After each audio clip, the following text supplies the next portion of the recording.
लातूर जिल्ह्यात अपघातांची वाढती मालिका कायम असतानाच लातूर निलंगा राज्य महामार्गावर आज एक अत्यंत हृदयद्रावक घटना समोर आली आहे। एका भीषण अपघातात सख्या बहीण भावांचा जागीच मृत्यू झाल्यानं सर्वत्र हळहळ व्यक्त होतीये।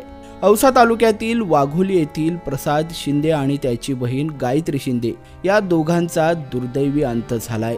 औसा शहरातील पोतदार शाळेसमोर हा दुर्दैवी अपघात घडलाय।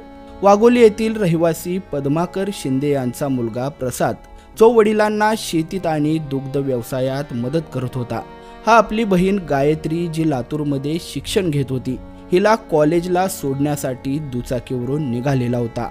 आईचा निरोप घेऊन निघालेल्या या दोघांना नियतीने घातपाती वळणावर गाठलेला आहे। महामार्गावरून भरधाव वेगाने येणाऱ्या बोलेरो गाडीने त्यांच्या दुचाकीला जोरदार धडक दिली। या धडकेने दोघेही रस्त्यावर कोसळले आणि त्याच क्षणी बाजूने येणाऱ्या ट्रकने त्यांना चिरडलं।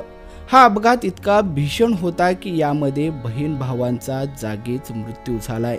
अपघातानंतर घटनास्थळी एकच खळबळ उडालेली होती। औसा पोलिसांनी तातडीने धाव घेत पंचनामा केला आणि पुढील तपास सुरू केलेला होता। मात्र या दुर्घटनेने पद्माकर शिंदे आणि त्यांच्या कुटुंबावर मात्र दुःखाचा डोंगर कोसळलाय। शेती आणि दुग्ध व्यवसाय करणारे शिंदे यांना ही दोनच अपत्ये होती। कॉलेजला निघालेल्या लेकीला आणि तिला सोडायला गेलेल्या लाडक्या मुलाला गमावल्यामुळे शिंदे कुटुंबियांचं सांत्वन करणंही कठीण झालेलं आहे।